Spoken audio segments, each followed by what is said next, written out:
खुद अदालत जाती एहतसाब नहीं करेंगे और इसी तरह सियासी पार्टियां अपने अंदर झाड़ू नहीं फेरेंगी, जो पाकिस्तान को कमजोर कर रहे थे और इस साजिश में शरीक थे, तो फिर कोई और एहतसाब करेगा।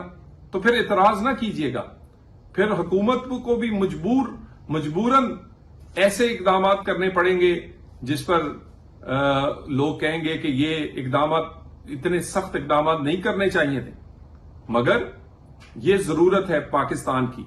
और आप इन तमाम कड़ियों को अगर देखें, रऊफ हसन वो बैरून मुल्क जितने भी एंटी पाकिस्तान सहाफी हैं, अगर उनके साथ भारतीय सहाफी और इसी तरह दूसरे सहाफियों के साथ राब्ते में था, तो ये अकेला आदमी नहीं था, ये पूरे का पूरा एक ताना बाना, पूरे का पूरा एक प्लान था।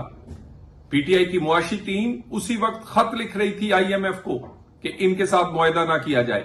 उसी वक्त रऊफ हसन एंटी पाकिस्तान जर्नलिस्ट को ऐसा मुआद दे रहा था। उसी वक्त यहां पर बानी पीटीआई पाकिस्तान में एक सियासी टेम्परेचर को बढ़ा रहे थे।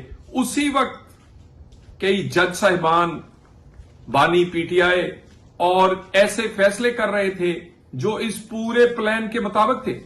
तो ये सारे का सारी चीजें और रऊफ हसन के होने वाली तफ्तीश के इंकशाफात हो या जनरल फैज की तहवील में लिए जाने के बाद तहकीकात का दायरा वसी होना हो और उसके बाद बानी पीटीआई के बयानात हो, ये सारे और इसको माजी से जोड़कर देखें तो ये पूरी की पूरी एक कहानी और पूरी का पूरा एक प्लान का हिस्सा है।